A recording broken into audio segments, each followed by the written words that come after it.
আমি একটি হাদিসের প্রেমে পড়ে গেছি।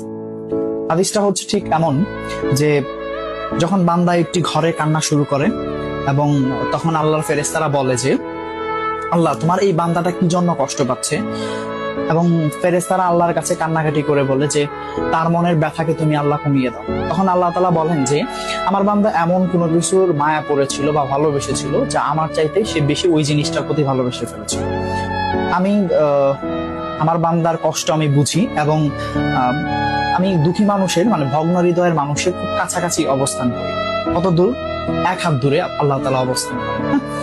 এবং আরেকটা কথা হচ্ছে ফেরেশতারা তখন বলতে থাকে আল্লাহ তুমি চাইলেই কি সেই বান্দার সেই অভাবগুলো তুমি পূরণ করতে পারো না?